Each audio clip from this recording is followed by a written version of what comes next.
Alors, pour la question suivante, je vais combiner deux questions qui semblent répondre bien à ce que je suis en train de faire maintenant.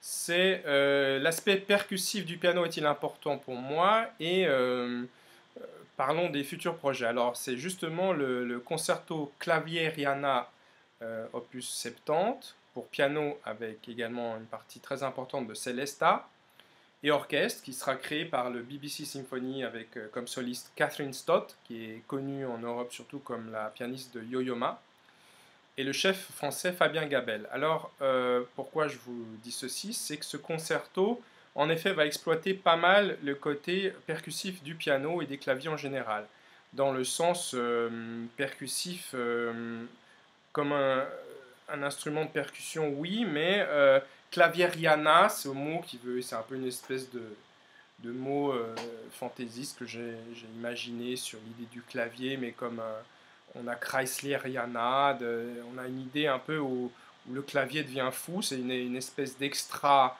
utilisation du clavier, mais pas du tout d'une manière expérimentale, mais au lieu que ça soit d'une manière assez lyrique, j'utilise très souvent les mains ensemble comme des effets assez percussifs comme ce.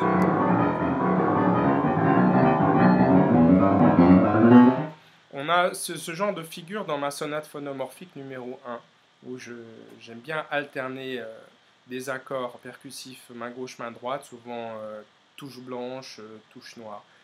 Et ceci sera également présent dans l'écriture pour Célesta. Les deux instruments seront assez imbriqués l'un dans l'autre, mais souvent aussi séparés, comme deux instruments solistes.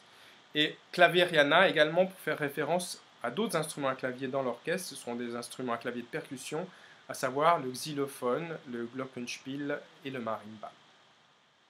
Et le vibraphone, bien sûr.